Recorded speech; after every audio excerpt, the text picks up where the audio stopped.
There are places The in ancient this power world where stirs within history these died ruins. badly, I not will claim peacefully it and in rise! sleep surrounded by loved ones, We but survived. violently, screaming. Barely. What The kind now? of death that We leaves move forward, stains that don't together. wash out even Lead after on. centuries of rain.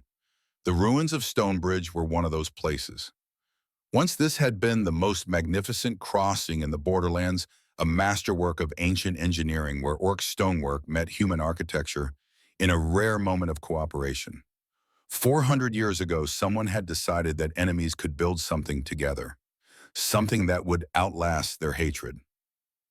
They were wrong. The bridge had lasted exactly 38 years before the First Border War turned it into a graveyard.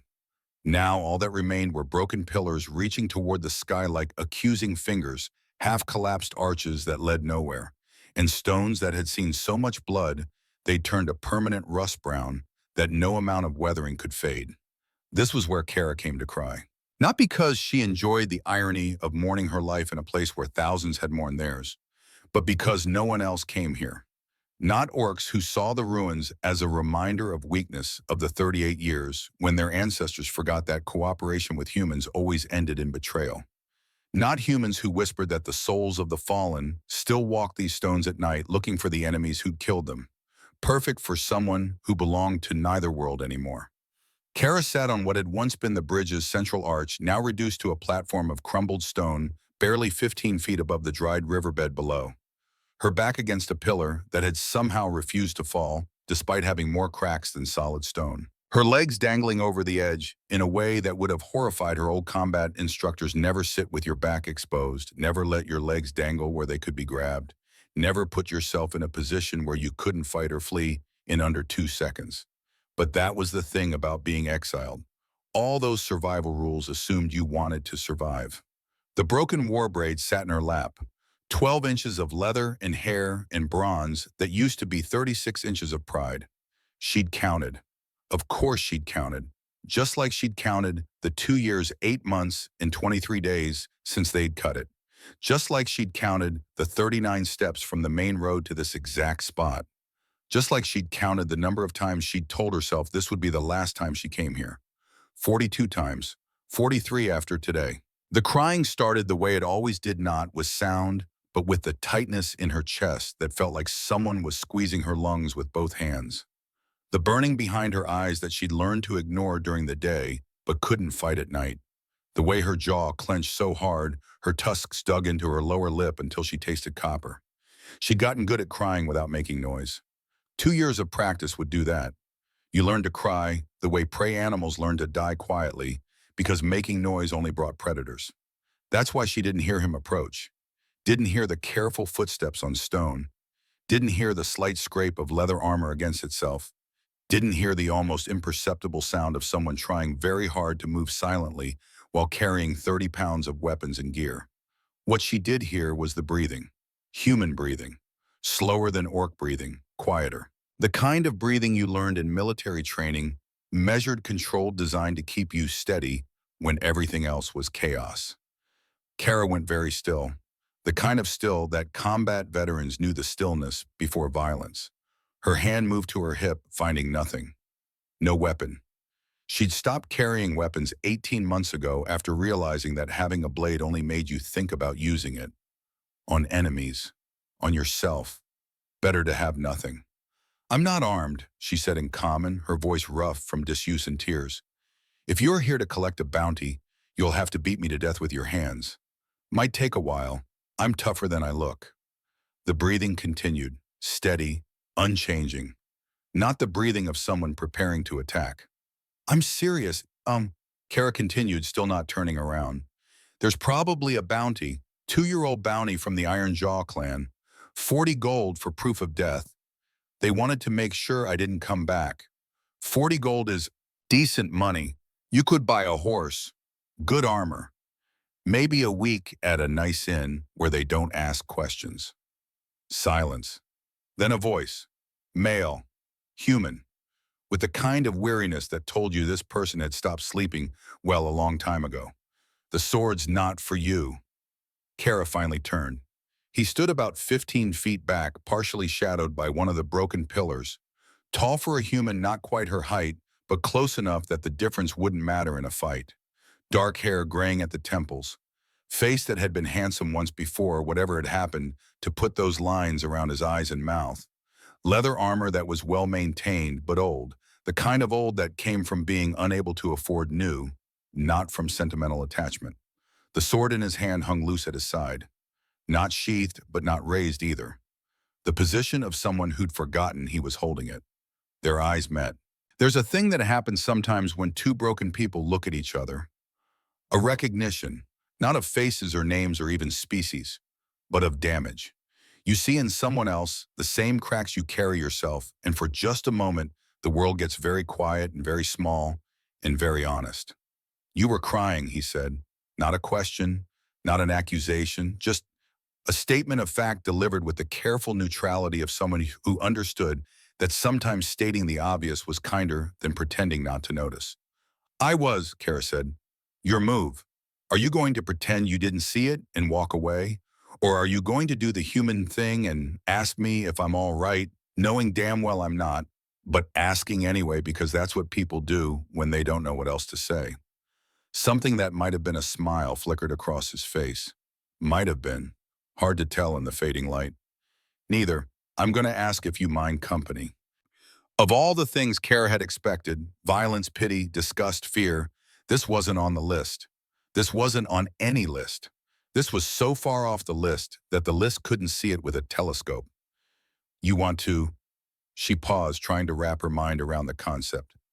Sit with me, here, an orc, in the ruins, while I cry. Yes. Why? The human was quiet for a long moment. Then he walked forward slowly, carefully telegraphing every movement the way you did with frightened animals or traumatized people. He sat down on the broken arch about 5 feet from her, close enough to talk, far enough to run, if necessary. He laid the sword beside him, not sheathed, but out of hand, a gesture. Because, he said quietly, I came here to do the same thing. And in 2 years of coming to these ruins, I've never seen anyone else, which means we're both either very unlucky or very smart. Either way, he looked out at the broken pillars. Misery loves company, and I'm tired of being alone with mine. Kara stared at him, at this human, this enemy, this impossible, inexplicable person who just said the most honest thing anyone had said to her in 2 years. You cry here too. Every week, sometimes twice a week if it's been bad. How long? 2 years, 6 months, 11 days. Kara felt something crack in her chest. Not breaking, not exactly, more like shifting, like ice starting to thaw after a long winter. 2 years, 8 months, 23 days, she said softly. He nodded, as if this made perfect sense, as if the math of grief was something that could be measured in days and months, and the weight of memories that wouldn't die. They sat in silence for a while. The sun was setting now, painting the ruins in shades of copper and gold that made the old bloodstains look almost beautiful. Almost. I'm Marcus, he said eventually. Kara, Ironjaw clan, her hand tightened on the broken war braid, now I'm nothing. No clan, no tribe, no family. Just, she gestured vaguely at herself. This, whatever this is. Marcus reached into his armor, pulling out something small, a piece of metal that caught the dying light. He held it out, an insignia, the kind sergeants wore, the kind you earned through blood and loyalty and years of service, the kind you only removed when you were dead, or when you'd removed it yourself. The insignia was cut in half, roughly, violently, the kind of cut you made with a combat knife when you were angry and heartbroken and done. Sergeant of the 3rd Border Regiment, Marcus said quietly, now I'm nothing, no rank, no unit, no purpose. Just, he mirrored her gesture. This, whatever this is. Kara looked at the broken insignia, at the broken war braid in her lap, at the broken ruins around them, at this broken man sitting 5 feet away. What did you do? She asked. I obeyed orders I shouldn't have obeyed. Then I disobeyed orders I should have obeyed. Then I ran. His voice was flat, empty, the tone of someone who'd told this story to themselves so many times it had lost all meaning. I broke the law of the blood oath, refused to kill a human child who'd been captured during a raid. 7 years old, small, crying for his father. Kara's jaw tightened. The war chief said honor demanded blood. I said honor demanded mercy. The clan disagreed, violently. Marcus turned to look at her fully now. Really look. And in his eyes, Kara saw something she hadn't seen in 2 years. Understanding. Not pity, not sympathy, but the bone-deep understanding that comes from carrying the same weight. They exiled you for saving a child. They exiled me for betraying what it means to be orc, for choosing weakness over strength, for, she touched the broken war braid, for forgetting that humans are the enemy. Always, forever, no exceptions. And what do you think now? Kara looked at him, at this human who'd sat down next to an orc, who'd shared his grief like it was something sacred, who'd shown her his broken insignia like it was something precious. I think, she said slowly, that maybe the only thing I betrayed was their idea of what I should be. And maybe that's not betrayal at all. Marcus nodded, then he did something extraordinary. He reached into his pack and pulled out a small water skin and what looked like dried meat wrapped in cloth. I brought food, he said. Was planning to sit here and pretend to eat while actually just staring at nothing for a few hours. But if you're hungry, Kara couldn't remember the last time someone had offered her food. Really offered. Not thrown scraps, not left garbage where she could find it, but offered, like a person to a person. She took the water skin, took the dried meat, and when their hands brushed in the exchange, neither of them flinched. They ate in silence as the sun died and the stars came out. Two exiles in the ruins of a place built by cooperation and destroyed by hate. Two broken people sharing bread in the shadows of a dead dream. When Kara spoke again, her voice was different, lighter. Like maybe crying wasn't the only thing you could do in ruins. You know what's funny? I came here expecting to be alone, to cry by myself like I always do, to maybe not leave, she paused. But now there's you, and I'm thinking about next week, about whether you'll be here, about whether... She stopped, unable to finish.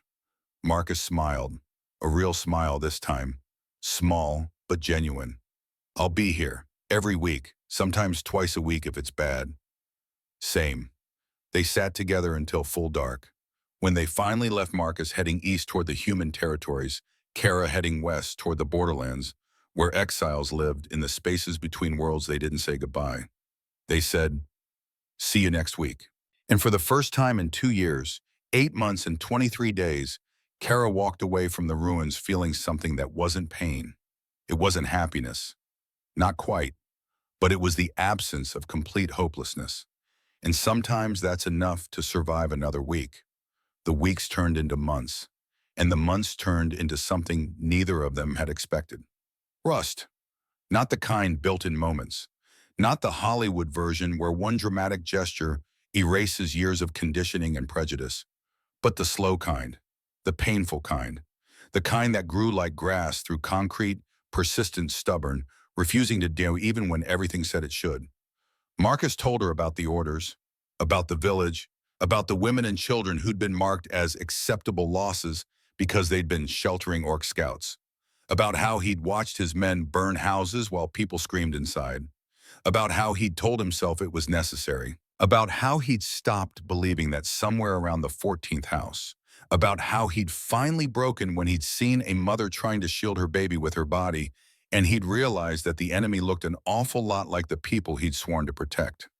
Kara told him about the blood oath, about orc tradition that said captured enemies must die to honor the warriors who'd captured them, about the 7-year-old boy who'd hidden in a supply cart during a raid, about how he'd cried so hard he couldn't breathe, about how she'd looked at him and seen not an enemy but a terrified child who wanted his father, about how she'd let him escape in the night, about how the clan had discovered the truth, about how the war chief himself had cut her war braid with a ceremonial knife while the entire clan watched, about how Vera, old stubborn Vera, had been the only voice to speak against the exile and how she'd been silenced, about how she'd walked into the wilderness with nothing but the clothes on her back and the broken piece of her war braid that she'd picked up from the dirt.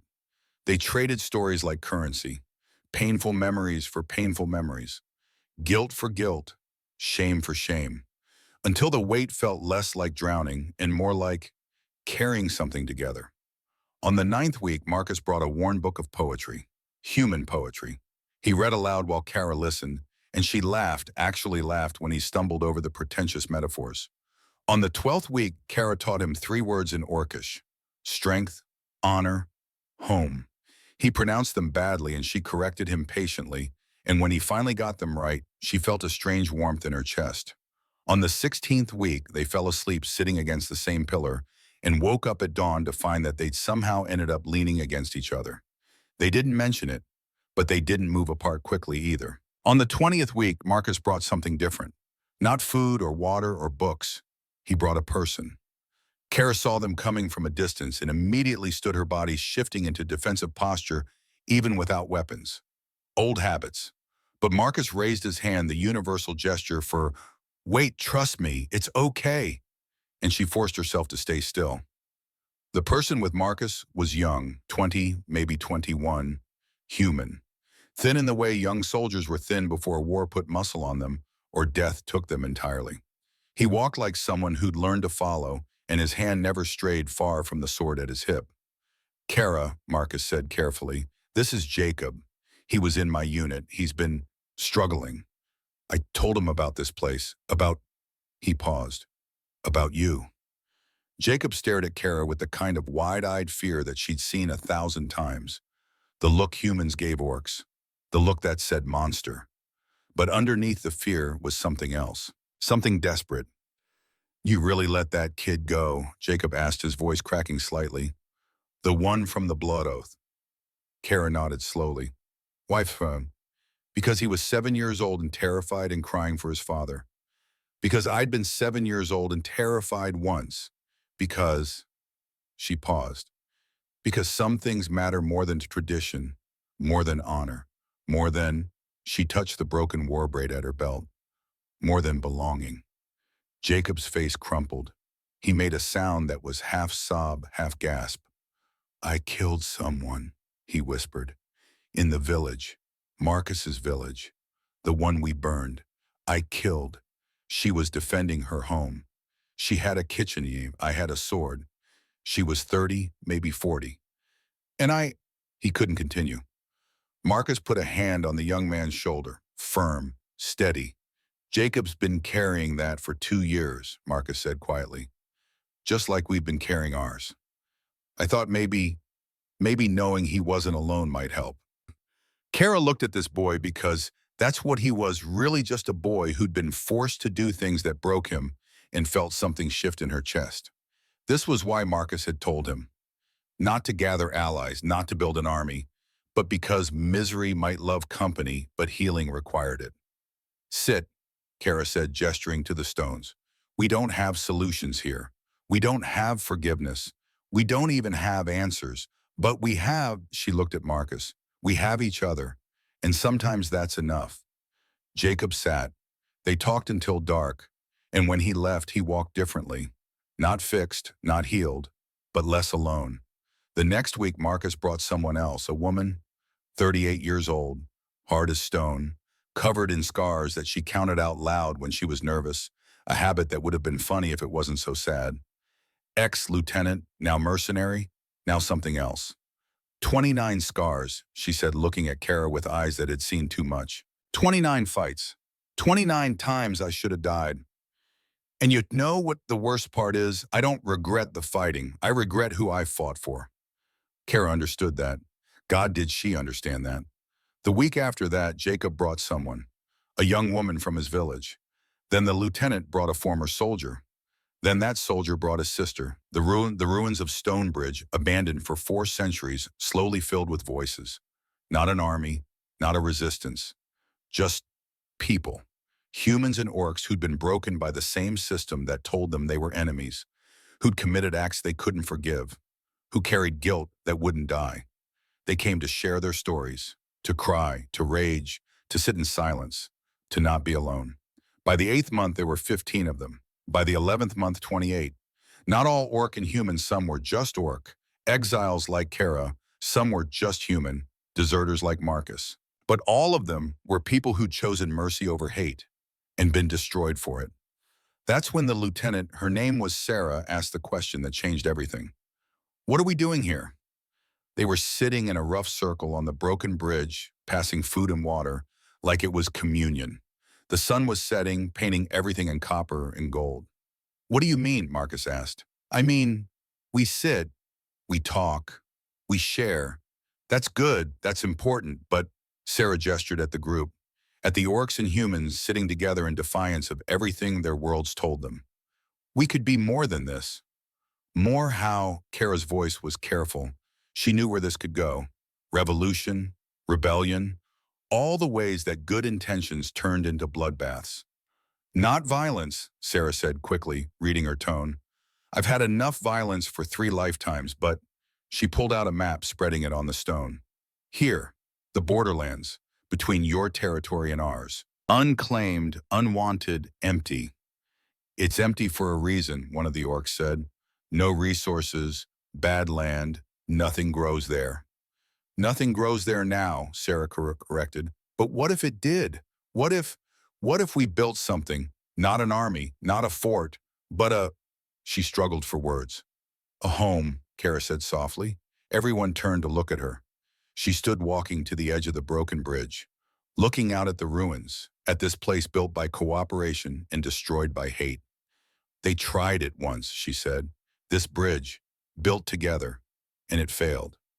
It lasted 38 years, Marcus said quietly. That's 38 years of people crossing, trading, talking, living.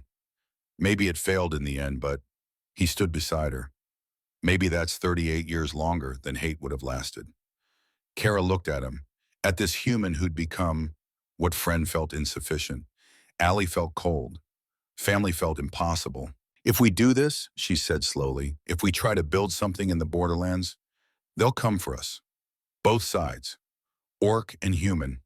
They'll see it as betrayal. They'll do exactly what they did to us already, Marcus finished. Exile us, hunt us, destroy us. Except now we'll be together. Now we'll have each other. Sarah stood too, then Jacob, then the others one by one until 28 people stood in a circle on the ruins of a dead dream. I vote we try, Sarah said. 30 scars. Might as well earn a few more for something worth fighting for. One by one they voted, not unanimous. Some were too afraid, some too broken. Some just wanted to keep coming to the ruins to cry, and that was okay too. But 22 of them said yes. 22 people who decided that maybe the answer to being destroyed by hate was to build something with love. The first 4 months were hell. The borderlands were called borderlands for a reason too harsh for humans, too barren for orcs, too dangerous for anyone with sense. The soil was rocky and mineral poor. Water had to be carried from a stream 4 miles away. The wind blew constantly, carrying dust that got into everything, but they worked. Marcus organized the humans using military discipline to create structure without hierarchy. Kara organized the orcs using clan knowledge to build efficiently with limited resources. Sarah scouted the perimeter, her 29 scars earning her a 30th when she drove off a pack of wild dogs. They built shelters first, then a well, then a storage pit, then a communal fire pit where they gathered each night to share what little food they had and remember why they were doing this. Not everyone stayed. 4 left in the first month, unable to handle the hardship. 2 more left when winter came and the cold bit through their inadequate shelters like knives. But 8 more came, then 5 more, then 6. Word was spreading, in whispers, in rumors, about the place between worlds where exiles went, where orcs and humans worked side by side, where the only law was don't be what destroyed you. By the end of the first year, there were 39 of them. By the end of the second year, 62. And that's when the trouble came. Not as an army, not as a war, but as 4 riders on the horizon. Kara saw them first. She'd been reinforcing the well when she spotted the movement. Her blood went cold when she recognized the banners. Ironjaw clan. She ran to find Marcus, who was helping repair a shelter roof. One look at her face told him everything he needed to know. How many? 4. Emissaries probably, not warriors. Your clan, yes. Marcus climbed down from the roof, dusting off his hands. Then we meet them together. They gathered the others. Not everyone, some were out foraging, some were too young to risk, but enough. 14 people, half orc and half human, standing in a line as the riders approached. The lead rider was female, old. Her tusks were yellowed with age, her skin crisscrossed with scars that told stories of 100 battles. She wore the formal armor of a clan elder. Kara's heart stopped. Vera. The old orc dismounted slowly, painfully. Arthritis, Kara realized. The years hadn't been kind, but Vera's eyes were sharp as ever. They swept across the gathered group, taking in the mixed crowd, the crude buildings, the impossible collaboration. Then she looked at Kara. "Well," Vera said in Orcish, her voice like gravel, "you've been busy." Kara stepped forward, her hand instinctively touching the broken war braid at her belt. "Elder Vera, if you've come to demand I return for execution, you should know I won't go quietly." Vera laughed, actually laughed, a sound like stones grinding together. "Child, I'm 68 years old. If I wanted you executed, I'd send warriors. Not myself and 3 younglings barely old enough to grow tusks." She gestured at the other 3 riders who looked terrified. "No, I came to see if the rumors were true." "What rumors?" "That Kara the Exiled had built a town in the borderlands. That she'd brought orcs and humans together. That she'd accomplished in 2 years what the builders of Stonebridge took 38 years to achieve." Vera walked forward, ignoring the nervous shuffling of the humans. "I came to see if you'd actually done it. If you'd built what I've been preaching for 40 years. Kara stared. What? Did you think you were the first to question the blood oath, the first to ask why we treat mercy like weakness?" Vera gestured to the broken war braid.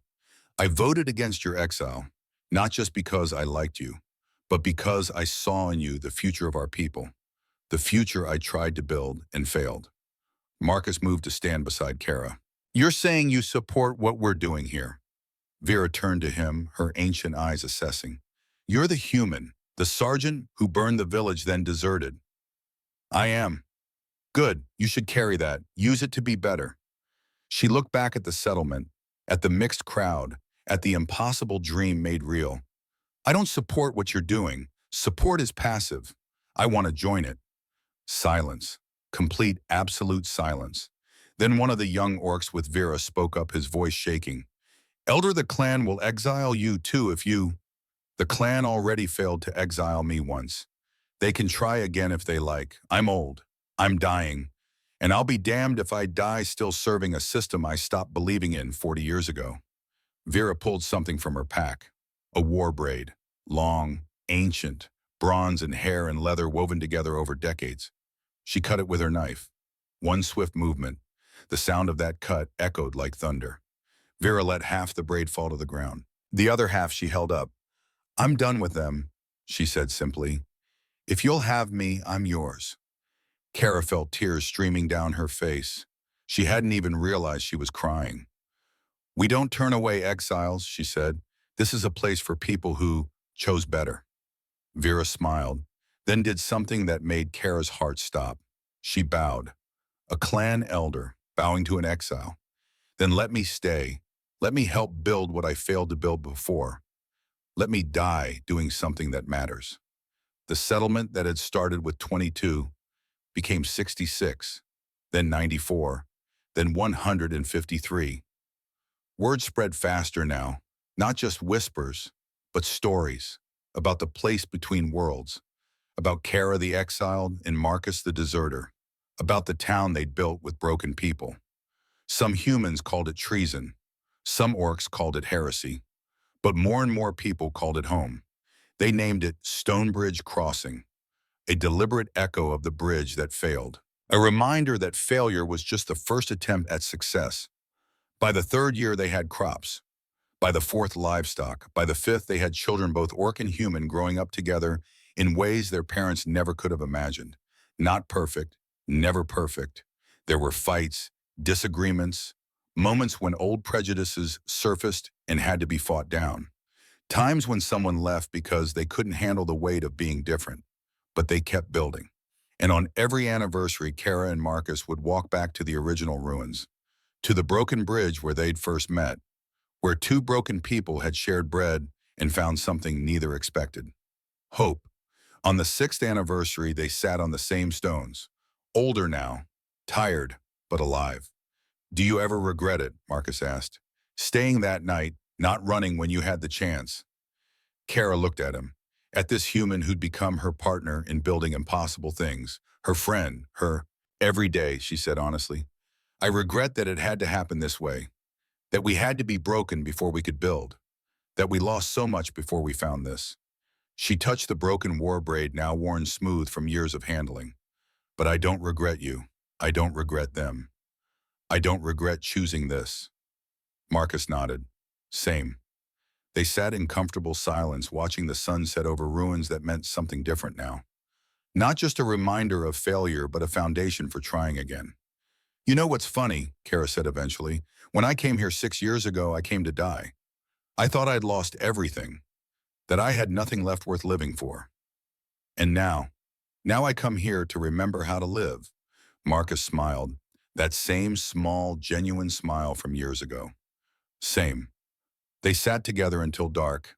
Then they walked back to Stonebridge Crossing, where 153 people waited, where buildings stood that shouldn't exist, where orcs and humans shared meals and stories in the messy work of building something better.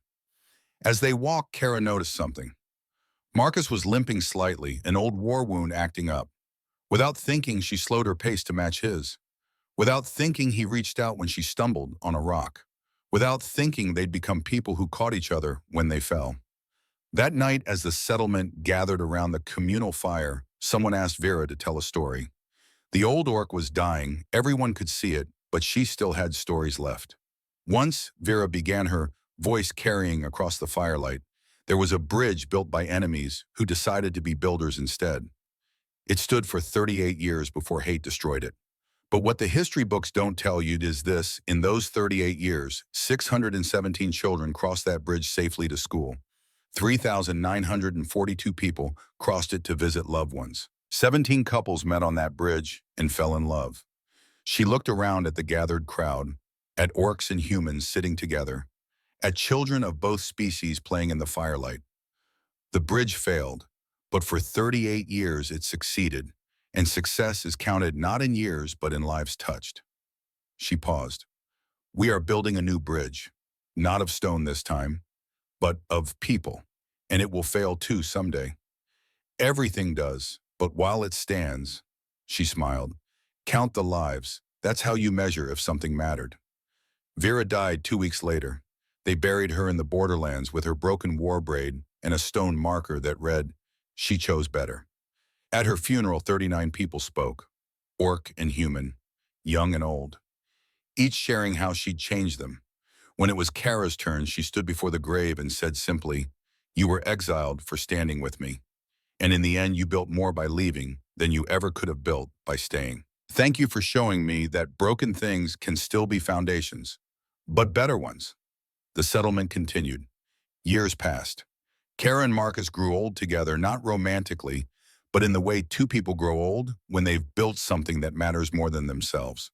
Their hair went gray, their bodies slowed, but their hands stayed steady.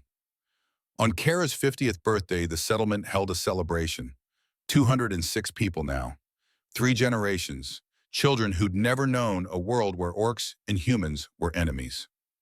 That night, Marcus found Kara sitting alone on the edge of the settlement, looking out at the borderlands. "Hiding from your own party?" he asked, sitting beside her with a groan. His knees didn't work like they used to. "Thinking," Kara said, "about the kid." "Which kid?" "The one from the blood oath, the 7-year-old, the one who started all this." She touched the broken war braid, now little more than a worn strip of leather. "I wonder what happened to him. If he's alive. If he remembers the orc who let him go. Does it matter?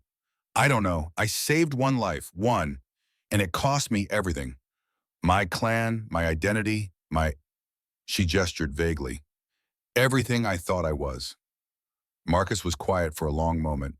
Then he pointed at the settlement, at the lights, at the sounds of laughter and music drifting on the wind. "You saved one life. That one life didn't start a war, didn't demand vengeance. Went home. Maybe told the people that not all orcs are monsters. Maybe that changed one person's mind. Maybe that one person changed another's. And maybe, just maybe, one of those people ended up here because they'd heard a story about an orc who showed mercy." He looked at her. "You saved one life, but you changed hundreds. That's not a bad trade. Kara felt the tears come. She didn't fight them anymore, hadn't fought them in years. I miss my clan, she admitted. I miss knowing who I was. I miss the simplicity of enemies and allies and clear lines. I miss... She couldn't finish. I know, Marcus said softly. I miss my rank, my purpose, the certainty of orders. But, he gestured at the settlement. I look at this and I think maybe certainty is overrated. Maybe the best things are built in doubt, by people who aren't sure they're right but choose love anyway. They sat in comfortable silence until Kara spoke again. When I die, I want to be buried next to Vera, with my broken war braid, and a marker that says, she paused. I'm not sure what it should say. How about she chose people over pride and built a home from exile? Kara smiled through her tears. That's perfect. Marcus pulled out his broken insignia still carried after all these years. When I die, bury this with me, and let the marker say, he learned that desertion can be devotion, and that those who choose love are braver than those who choose hate. Deal. They shook on it. Two old people making promises about their deaths while surrounded by the evidence of their lives. That night, Kara returned to the party. She danced badly because orcs weren't built for dancing, and age made everything worse. She laughed. She held the children and told them stories. And when she finally fell asleep, it was with the broken war braid clutched in one hand and a smile on her face. Not because everything was perfect, but because imperfect was enough. Years later, when historians would write about Stonebridge Crossing, they'd argue about the details. About whether it was rebellion or revolution. About whether it succeeded or failed. About whether it mattered in the grand sweep of history. But the people who lived there, the ones who built it with broken pieces of themselves, they didn't care about history's judgment. They cared that for one beautiful moment, two species who'd been taught to hate had chosen to build instead. They cared that children grew up knowing kindness before prejudice. They cared that every person who came broken left a little more whole. And they cared that in the ruins of a bridge built by cooperation and destroyed by hate, two people had sat down together and decided that maybe, just maybe, the third time would be the charm. The bridge failed once. The settlement would fail too, eventually. Everything did. But while it stood, 617 children crossed it safely. 3,942 people crossed it to visit loved ones. And two broken people became the foundation for something that shouldn't have been possible. That's how you measure if something mattered. Not in the years it lasted, but in the lives it touched. Sometimes the bravest thing you can do is sit down with your enemy and realize they're just as broken as you are.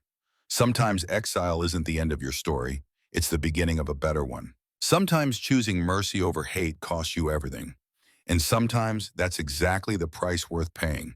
Because in the end, blood makes you orc, fear makes you human, but love makes you family.